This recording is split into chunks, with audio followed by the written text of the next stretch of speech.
The contents of this podcast are for informational purposes only and should not be considered medical advice. If you have a specific health concern or condition, please consult a qualified healthcare professional for more details. Check out herguru.uk/disclaimers. Hi, it's Cheryl here. Welcome to Work Stress Anxiety by ABGW.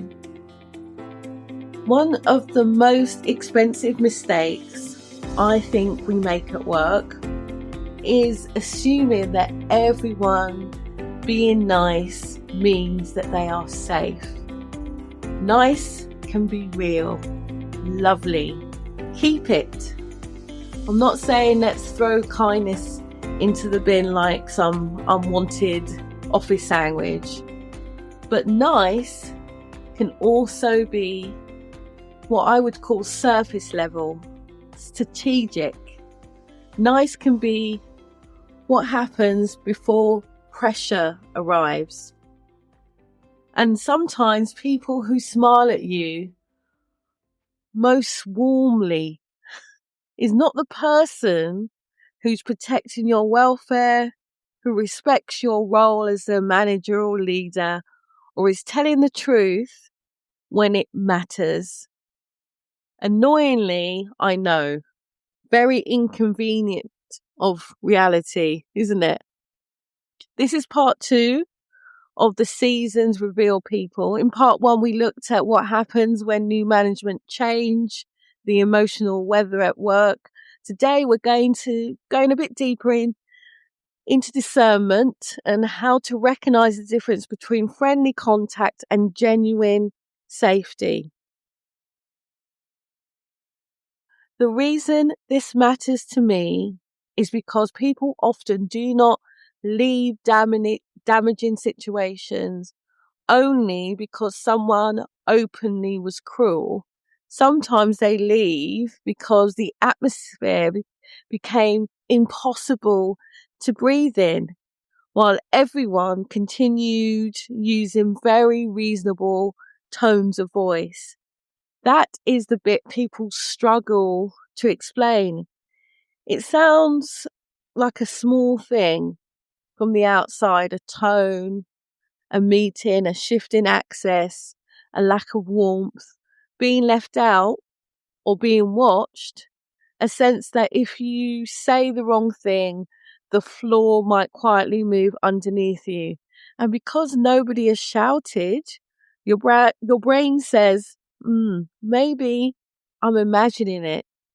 Your body may be saying something completely different though.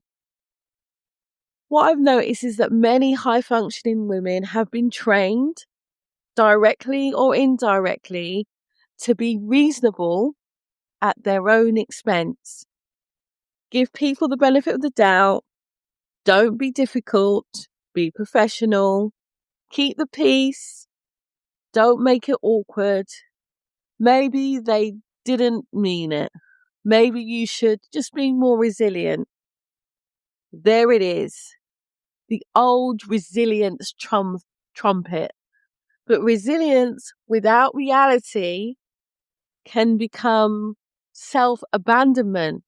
You can be fair and still protect yourself. You can be compassionate and still notice patterns. You can give someone the benefit of the doubt once or twice without giving them the keys to your nervous system. This is not about deciding that everyone's a villain, because they're not. It's about learning that people belong in different categories of access. Some people are safe for your total honesty. Some people are safe for polite work conversation. Some need boundaries, documentation, and a witness if conversations are becoming difficult. That's not drama, that's discernment. So how do you tell the difference between nice and safe? Safe usually has a pattern. Safe is consistent. Safe is clear. Safe respects your role. Safe doesn't punish you for asking reasonable questions. Safe doesn't make you pay emotionally for having boundaries. Safe doesn't require you to perform cheerfulness before you are treated fairly. And safe certainly leaves your nervous system steadier, not smaller. Nice, I think, may be warm in the moment. But if the pattern leaves you confused, tense, over responsible, or unsure where you stand, that is not nice. That is information. And in workplace terms, this often shows through relationship support roles and change. Are relationships being respectful? Is support actually available, or is it just mentioned in meetings?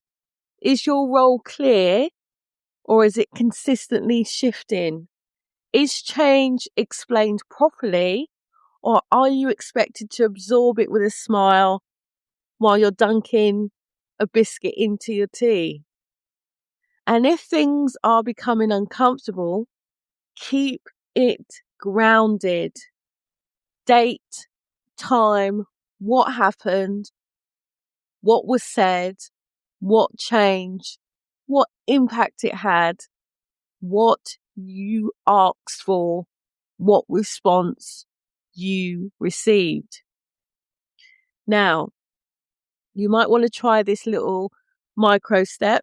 I call it the 3-column people map.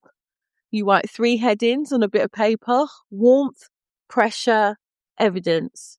Under warmth, you write down the people or the person that does that genuine support of you. Not what they say, what they do. Under pressure, write what happens when you're left tense, small, confused, rushed, silenced, or over-explaining. And under evidence, write the plain facts. Dates if relevant, examples. No, it's not about character assassination here. It's just about behaviour and impact.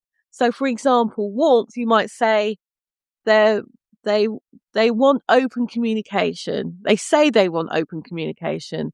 Pressure. I feel anxious after my one-to-ones and unclear often about expectations. Evidence. In the last 3 meetings, priorities changed without written follow-up. That kind of note keeps you out of the fog. Remember what I always say about relief and restoration? Relief is telling yourself they are nice really, so it's probably fine, because you need the discomfort to stop.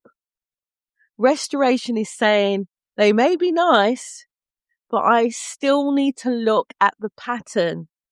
Both things can be true. Someone can have really nice, good qualities and still not be safe with your vulnerability, your trust, your energy, or your career decisions. So remember, nice is not the same as safe. Safety at work is shown through consistent fairness, clarity, support, respect, and behaviour over time. Trust the pattern more than the performance. So, if this episode has helped you in any little way, please follow the podcast. This has been Work, Stress, Anxiety by ABGW. I am Cheryl Parris. Remember, it's calm first, reality first, then change, because every step you take, no matter how small, is a step towards a brighter, more balanced future. Trust in your journey, and remember, progress is progress, no matter the pace. Bye for now.